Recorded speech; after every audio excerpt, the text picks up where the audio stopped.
Please welcome Rachel Levin, Executive Director of the Righteous Persons Foundation.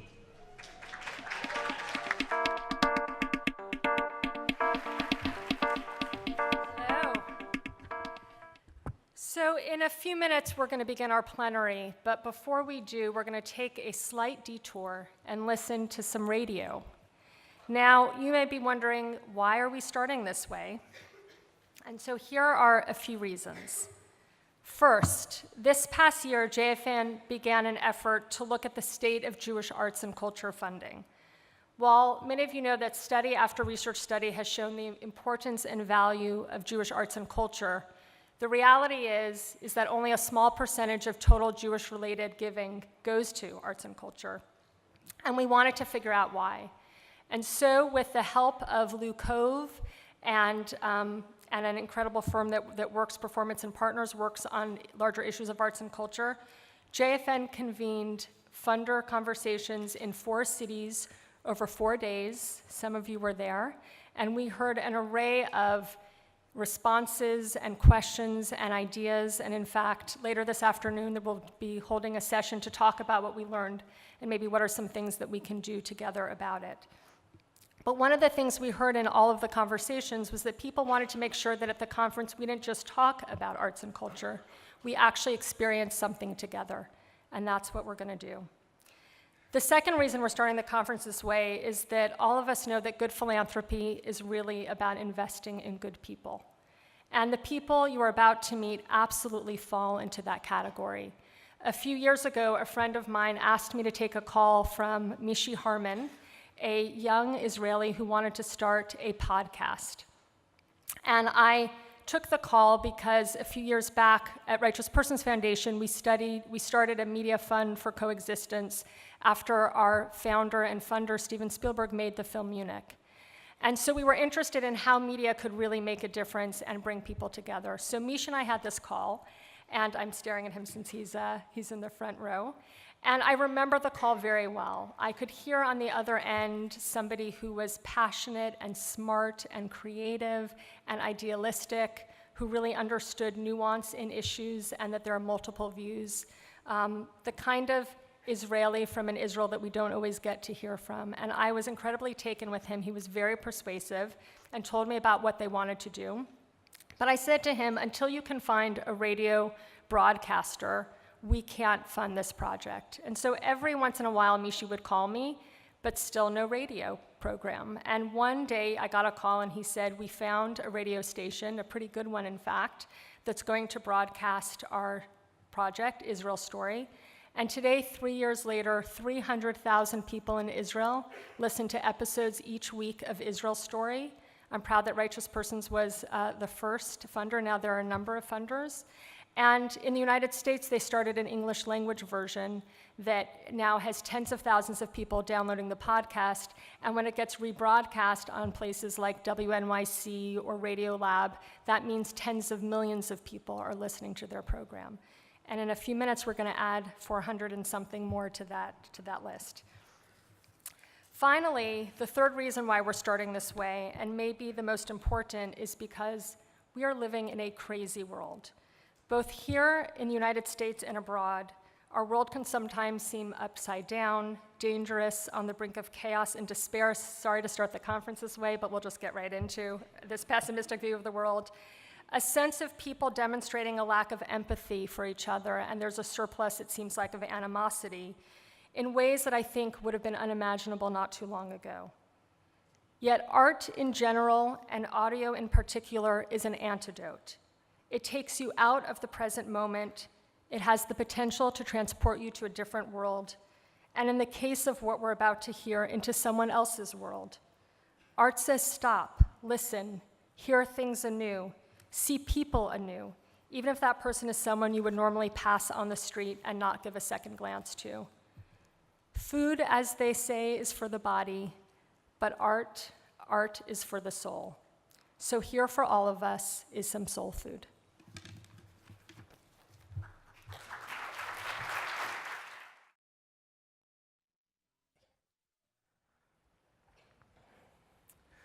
Okay, hi. Thanks so much, Rachel, for that tremendously kind introduction, and thank you all so much for inviting us to be part of this exciting JFN conference. I'm Mishi Harman, and I'm the host of Israel Story. As you'll hear in just a sec, we believe that stories matter. So we'll start off with a very short version of our own story. I came here yesterday from Jerusalem together with my three dear friends and partners on the show, Ro'i and Shai, who are in the back there, and Maya. There's a whole bunch of us who stayed back in Israel, including that guy, that bearded guy, Yochai, who was one of my oldest friends and one of the original founders of the show. He claimed that he couldn't come. The reason? Tzvi, the baby, he explained, is less than a year old and he's really needed at home. But when I asked Dafna, Yochai's wife, about it, this is what she said. To be perfectly honest, Yochai is completely unnecessary here. I mean, he's kind of a burden. I mean, I love him, but I don't know how to explain it. It's just like, I have more to do when he's actually here. We were a small group that started this project 3 years ago. We had all grown up together in Noam, the youth group of the conservative movement in Israel. After the army, I came to the States for college, and fast forward many years, just as I was about to return home to begin my PhD, I went on a 13,000-mile-long road trip across America with my dog, Nomi. This is her. Along the way, I must have listened to something like 300 episodes of This American Life, which, in case you don't know, is the leading podcast in the States with more than 5 million listeners per episode. And somewhere outside of Vicksburg, Mississippi, I knew that this was going to be my next big project, an Israeli This American Life. When I got home, I turned to my dear old friends Ro'i, Yochai, and Shai, and that's how in Shai's living room in Jerusalem, our show was born. There was just one minor problem, which was that none of us knew the first thing about radio. Luckily, we heard that one of the senior producers of This American Life was actually living in Tel Aviv at the time, and she generously met with us and gave us a rundown over falafel of the basics. She then introduced us to her boss, This American Life host, Ira Glass. Hey, Mishi. Yeah, hi. So Ira, how did you feel when you heard that there was this Israeli copycat? I felt fine about it, actually. I felt flattered. I don't know if you remember this, but the first time we met, I came into your office and I was kind of starstruck and really excited, and I walked into your office, and do you remember what happened? I totally remember. I said to you, like, oh, are you the Israelis who are ripping off our show? I had heard about you. And is that how you felt, that we were the Israelis that were ripping off your show? Well, it isn't a question of how I feel. That's just a statement of fact. You are the Israelis who are ripping off our show. Now, this might sound a bit like North Korea, I know, but Israel only has 2 national talk radio stations. One belongs to the government and the other to the army. So when our tiny podcast was picked up by the IDF radio, Galei Tzahal, we couldn't have been more ecstatic. Everything that followed was beyond our wildest dreams. The show became a huge hit, and at the end of our first season in Hebrew, we made a decision that led us onto an entirely new path. We decided to create an English version as well. Now, that wasn't a totally obvious decision. As my college roommate Brandon said when I told him about the idea, okay, so let me get this straight. You're making an American version of the Israeli version of This American Life? So yeah, it sounds kind of complicated. But why did we do it, and why does any of this even matter? Well, on the most basic level, what our show set out to do was change the way that we relate to each other.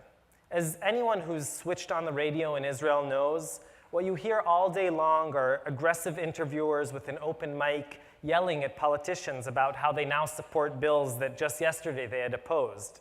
Here's a little taste of what that sounds like. לא ענית על שאלה אחת, ינון מגל, תודה רבה לך. כן, לא, אתה. מה ההבדל בינך לבין היטלר, כלב אדום שכמוך? אז תלך קיבינימט לארצות הברית, אתה והחברים שלך, פשטינקן דרג גייב קיבינימטרי, תעביר אותו מפה, לך. There's almost no produced radio or storytelling or human interest pieces. And it isn't only an issue of gruff people yelling on air. It's indicative of something much deeper, of the way we live together. Israel, and this is of course nothing new to any of you, is an unbelievably fragmented society. You've got different groups, Arabs and Jews, secular and religious, immigrants and old-timers, settlers, kibbutzniks, diehard liberals, mega hawks.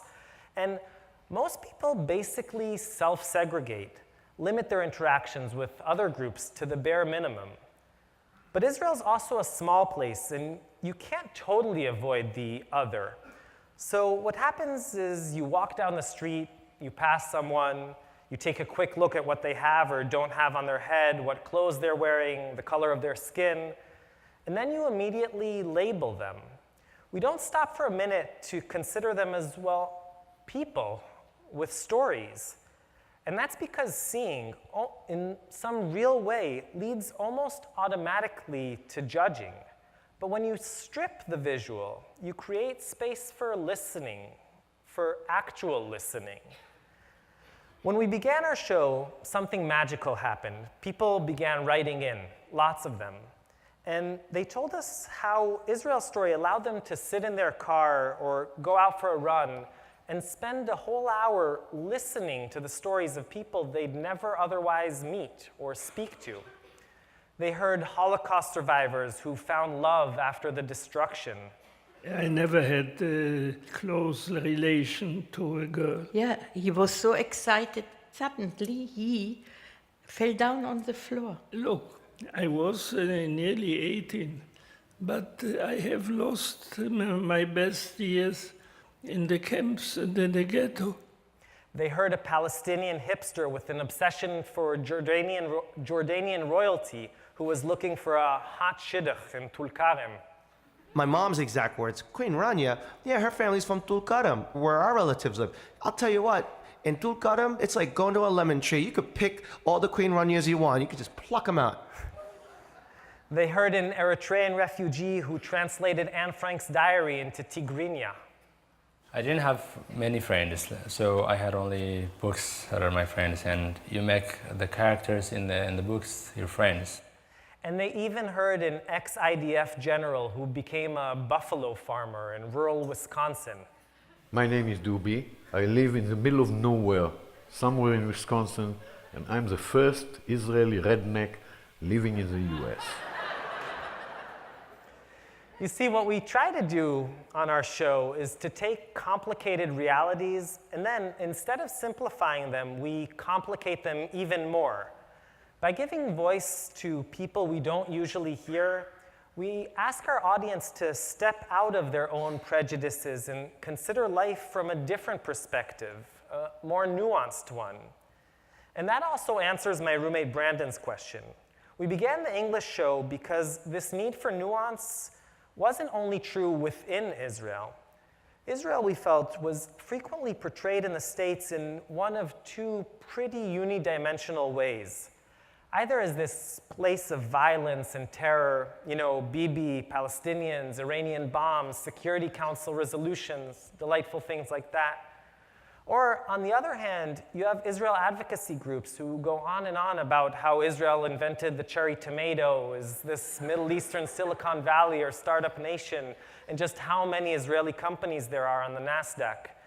And somehow neither of these characterizations seem to capture our Israel, this complicated, diverse, and really interesting place that we love.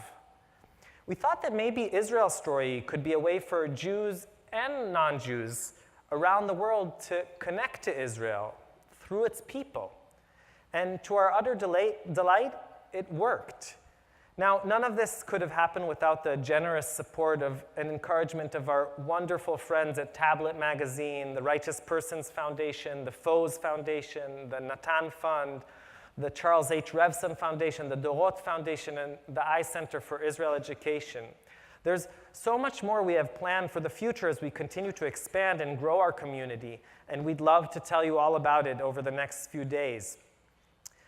So, I've spoken about what we do and why we do it, but now I want to share one story from our show, or at least a very shortened version of one story. Okay, radio voice. The first time I met Chaya Ben Baruch was in her tiny flat in this huge Soviet-style apartment block in Tzfat, which is an ultra-Orthodox Borough Park meets Berkeley kind of town in the north of Israel. We had talked on the phone a few times, but I really didn't know what to expect. When she opened the door, I walked into a pretty typical Haredi home, super sparse, little kids running around all over the place, a few pictures of rabbis hanging on the walls. But there's actually not a single part of this story, or this family, or Chaya, which is typical. So, Chaya, maybe just begin by telling me the story from the start. Okay, so I grew up in New York. I grew up in Long Island. I was a twin. So my parents were conservadoxim. That means that we had milchik dishes and we had meat dishes, and then we also had treif dishes and paper plates for when my mother wanted to eat Chinese food that wasn't kosher. She really, really liked sweet and sour pork. Despite the occasional Chinese indulgence, Chaya's family was actually pretty traditional. But when she graduated from her Jewish day school, Chaya kind of rebelled. She didn't do what her mom had hoped or what was expected of a girl with that upbringing. You know, getting married to the Saperstein's lawyer's son, having a bunch of kids, making potato kugel for the kiddush at shul. She knew that just wasn't for her. So instead, she moved as far away as she possibly could, to Alaska, where she got a BA, then a master's, both in marine biology. She stayed there, got married, and had 3 kids. And unfortunately, then we got divorced. I never expected to get divorced. And then Stan came into my life. I say Mr. Blue Eyes came into my life. Stan's tall and burly, but so soft-spoken that you have to take a step closer just to hear what he's saying. He had been a professional salmon fisherman, and in all the old photos they showed us, he's hiking in the middle of wild nature, wearing plaid shirts and cut-off jean shorts. So we started to talk, and then we started to go out, and I knew that I was falling head over heels in love with him. All the years that I'd been with my first husband, something in my heart had closed up, and something was definitely opening up, and I didn't want it to hurt. And I remember I said to him, if this relationship isn't going anywhere permanent, just get out of my life right now, because I didn't want to introduce him to my children, and I didn't want my heart to be broken. And I think we were only just 2 weeks into the relationship. 2 weeks? 2 weeks into the relationship. So what did he say when you said that to him? He said he wanted to marry me.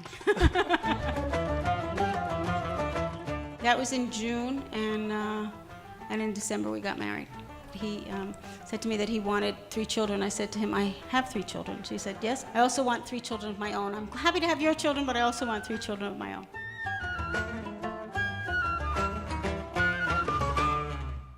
They gave birth to Ari, then to Daniel. Then Chaya had 2 miscarriages, and in the beginning of November 1991, when the snow in Alaska was already starting to barricade their door, Chaya gave birth to Encore, her 6th child, and 3rd with Stan. It had been a very rough pregnancy. And the joke was that this kid had given me enough tsaros, enough problems until he was at least 18 years old. But that's not exactly what happened. All of my prayers were for a live baby. I didn't pray for a healthy baby. In Hebrew, we usually say, Bari Shalem, v'chule, v'chule. I didn't pray for that. I just wanted a live baby because I had had these 2 miscarriages, and for me, I lost 2 babies. And when the baby was born, I saw that his ears were kind of folded over. Chaya had heard that that was one of the signs of Down syndrome. To me, it was a miracle because I just bonded to my baby. I didn't bond to the syndrome, and I think that made all the difference. When Encore was 5 months old, Chaya went to a conference for parents of children with special needs. She heard another mom tell the story of her twins. They both had cystic fibrosis and died when they were teenagers. But there was one comforting aspect. The mother said, wow, it was so good that one had the other. They didn't go through the sickness alone. Most people, I guess, would just be really touched hearing that mom tell her sad story. But Chaya, well, isn't most people. And I went back from this conference and I told Stan, we've got to adopt another baby with Down syndrome so that Encore won't be alone. As far out as that idea sounds, it actually makes a lot of sense. Chaya basically wanted to adopt a little friend for Encore, someone who'd know what he was going through, how he was feeling. They started the process of adoption, meeting with social workers, welfare officers, the whole thing. And exactly on Encore's first birthday, a family came to us from Anchorage, a mother, a father, a grandmother, a 4-year-old brother, and a 9-day-old baby girl, blue eyes, blonde hair. With Down syndrome. With Down syndrome. Mm-hmm. They adopted her and called her Keren. The two babies were sort of like twins. And actually, I have some very tsanua, how do you say tsanua pictures? Unmodest pictures that I remember taking that they're actually holding hands while both of them are nursing. Now, the piece we aired was an hour long.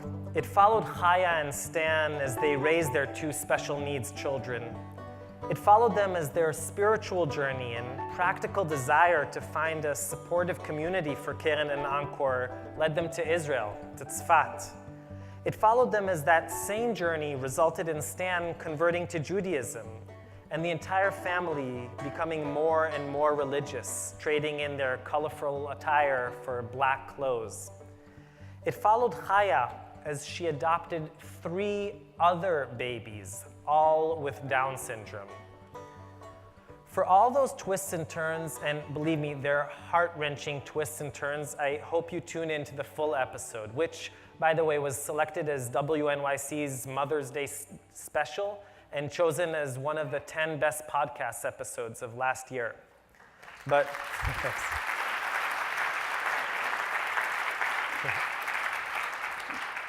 But I want to leave you with one scene, the final scene of our story. The only thing you need to know is that Stan, the former Catholic fisherman, had changed his name to Israel, and Encore, he was now Avichai. Avichai's bar mitzvah was the same time that was Karen's bat mitzvah, so we took them to a hotel in Yerushalayim, and we thought it was going to be really fancy. And Yisrael and I took the kids to the kotel. Yisrael took Avichai to the men's side, and I took the girls to the women's side, and Avichai came back and he said, I davened that Karen would be my bride. And I thought he was totally pulling my leg. So I looked at Karen, I said, haha, he wants to be your chatan, he wants to be your bridegroom. And she looked at me as if to say, Mom, you just don't get it, do you? So, some of you might be feeling uncomfortable right about now. So did Chaya. I mean, her 2 children, Keren and Avichai, who had grown up together, were falling in love. But just remember, they aren't actually biological siblings. And, well, just take a look at this. 5 years after that day at the Kotel.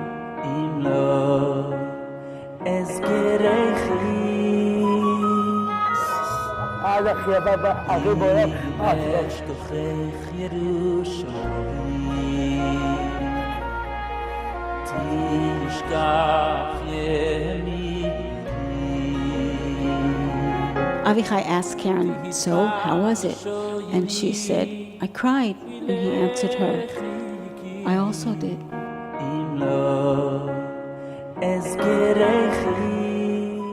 So that, in a nutshell, is Chaya's story. And this is just one of hundreds of stories of Israelis of all shapes and colors that we've told on our show. People who have invited us into their homes and into their lives.